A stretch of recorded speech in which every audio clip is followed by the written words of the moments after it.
Air India ವಿಮಾನದಲ್ಲಿ 242 ಮಂದಿಯಲ್ಲಿ ಬದುಕುಳಿದಿದ್ದು ಮಾತ್ರ ಕೇವಲ ಒಬ್ಬ ವ್ಯಕ್ತಿ. ವಿಮಾನ ಪತನಗೊಂಡ ಬಳಿಕ ಇಷ್ಟೊಂದು ಸಾವಿಗೆ ಕಾರಣವಾಗಿದ್ದು ಇಂಧನ.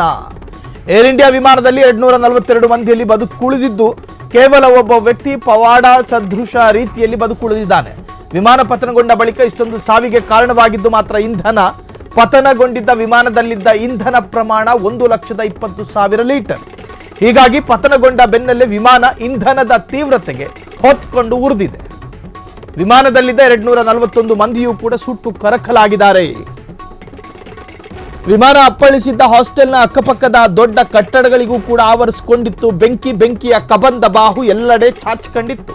ದುರಂತ ಸ್ಥಳದಲ್ಲಿ ನಿಲ್ಲಿಸಲಾಗಿದ್ದ ವಾಹನಗಳೆಲ್ಲವೂ ಕೂಡ ಸುಟ್ಟು ಕರಕಲಾಗಿತ್ತು. ವಿಮಾನದಲ್ಲಿ ಹೊತ್ತಿಕೊಂಡ ಬೆಂಕಿ ಇನ್ನಷ್ಟು ದೂರಕ್ಕೂ ಕೂಡ ವ್ಯಾಪಿಸಿ ಅವಘಡವನ್ನ ಸೃಷ್ಟಿ ಮಾಡಿದೆ. ವಿಮಾನ ಇಂಧನ ಸಾಮಾನ್ಯವಾಗಿ ಲೀಟರ್ಗೆ 12 ಕಿಲೋಮೀಟರ್ಗೆ ಮೈಲೇಜ್ ನೀಡುತ್ತೆ.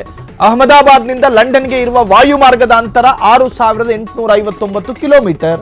ಅಹಮದಾಬಾದ್ನಿಂದ ಲಂಡನ್ಗೆ ವಿಮಾನ ಪ್ರಯಾಣದ ಅವಧಿ 9 ಗಂಟೆ 40 ನಿಮಿಷ. ಏರ್ ಇಂಡಿಯಾ ವಿಮಾನದಲ್ಲಿ 242 ಮಂದಿಯಲ್ಲಿ ಬದುಕುಳಿದಿರೋದು ಮಾತ್ರ ಒಬ್ಬ ವ್ಯಕ್ತಿ. ಆ ಒಬ್ಬ ವ್ಯಕ್ತಿ ಪವಾಡ ಸದೃಶವಾಗಿ ಬದುಕುಳಿದಿದ್ದಾನೆ. ನೋಡಿ, ಸಾಮಾನ್ಯವಾಗಿ ಪತನಗೊಂಡಿದ್ದಂತ ಈಗೇನು ಪತನ ಆಗಿದೆಯೋ ಆ ವಿಮಾನದಲ್ಲಿ ಇಂಧನದ ಪ್ರಮಾಣ 1,20,000 ಲೀಟರ್ ಇತ್ತು. ಅದೇ ಕಾರಣಕ್ಕೋಸ್ಕರ ಇನ್ನೇನು ಪತನಗೊಂಡ ಬೆನ್ನಲ್ಲೇ ವಿಮಾನ ಇಂಧನದ ತೀವ್ರತೆಗೆ ಹೊತ್ತಿ ಉರಿದಿತ್ತು. ವಿಮಾನದಲ್ಲಿದ್ದಂತೆ 241 ಮಂದಿಯೂ ಕೂಡ ಸುಟ್ಟು ಕರಕಲಾಗಿದ್ರು. ವಿಮಾನ ಅಪ್ಪಳಿಸಿದ್ದ ಹಾಸ್ಟೆಲ್ನ ಅಕ್ಕಪಕ್ಕದ ದೊಡ್ಡ ಕಟ್ಟಡಗಳೇನಿತ್ತು ಅದು ಕೂಡ ಅದರ ತೀವ್ರತೆಗೆ ಸುಟ್ಟು ಕರಕಲಾಗಿತ್ತು. ದುರಂತ ಸ್ಥಳದಲ್ಲಿ ನಿಲ್ಲಿಸಲಾಗಿದ್ದಂಥ ವಾಹನಗಳೆಲ್ಲವೂ ಕೂಡ ಆ ವಾಹನದಲ್ಲೂ ಕೂಡ ಇಂಧನಗಳಿರುತ್ತವೆ. ಇನ್ನು ಈ ಬೆಂಕಿ ಹೊತ್ಕೊಂಡಾಗ ಆ ಇಂಧನದ ಟ್ಯಾಂಕ್ಗಳು ಬ್ಲಾಸ್ಟ್ ಆಗಿ ಮತ್ತಷ್ಟು ದೊಡ್ಡ ಪ್ರಮಾಣದಲ್ಲಿ ಬ್ಲಾಸ್ಟ್ ಆಗಿದೆ. ವಿಮಾನದಲ್ಲಿ ಹೊತ್ತಿಕೊಂಡ ಬೆಂಕಿ ಇನ್ನಷ್ಟು ದೂರಕ್ಕೂ ಕೂಡ ವ್ಯಾಪಿಸಿ ಅವಘಡ ಸೃಷ್ಟಿಯಾಗಿದೆ. ವಿಮಾನ ಇಂಧನ ಸಾಮಾನ್ಯವಾಗಿ ಲೀಟರ್ಗೆ 12 ಕಿಲೋಮೀಟರ್ ಮೈಲೇಜ್ ನೀಡುತ್ತೆ. ಅಹಮದಾಬಾದ್ನಿಂದ ಲಂಡನ್ಗೆ ಇರುವಂತಹ ವಾಯುಮಾರ್ಗದ ಅಂತರ 6,859 ಕಿಲೋಮೀಟರ್. ನೋಡಿ, ಅಹಮದಾಬಾದ್ನಿಂದ ಈ ವಿಮಾನ ಲಂಡನ್ಗೆ ರೀಚ್ ಆಗಬೇಕು ಅಂದರೆ 6,859 ಕಿಲೋಮೀಟರ್ ಕ್ರಮಿಸಿ ಪ್ರಯಾಣ ಮಾಡಬೇಕು. ಇನ್ನು ಅಹಮದಾಬಾದ್ನಿಂದ ಲಂಡನ್ಗೆ ವಿಮಾನದ ಪ್ರಯಾಣದ ಅವಧಿ ಇದೆಯಲ್ಲ 9 ಗಂಟೆ 40 ನಿಮಿಷ.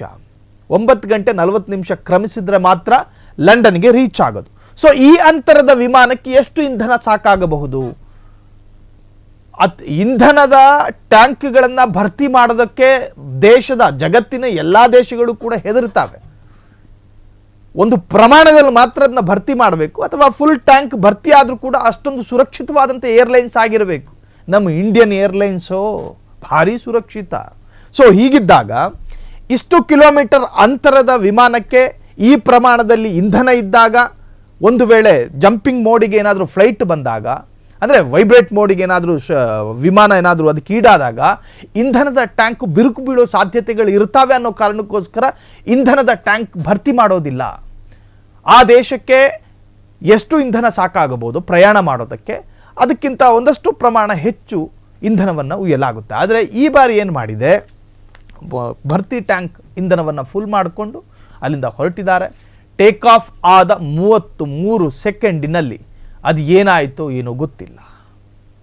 ಇಂಡಿಯನ್ ಏರ್ಲೈನ್ಸ್ ವಿಮಾನ ನೋಡ್ತಿದ್ದ ಹಾಗೆ ಸ್ಫೋಟಗೊಳ್ಳುತ್ತೆ.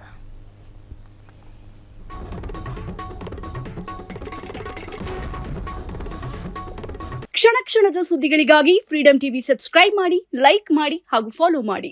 ಹೊಸ ಸುದ್ದಿಗಳ ನೋಟಿಫಿಕೇಶನ್ಗಾಗಿ ಬೆಲ್ ಐಕಾನ್ ಮೇಲೆ ಕ್ಲಿಕ್ ಮಾಡಿ.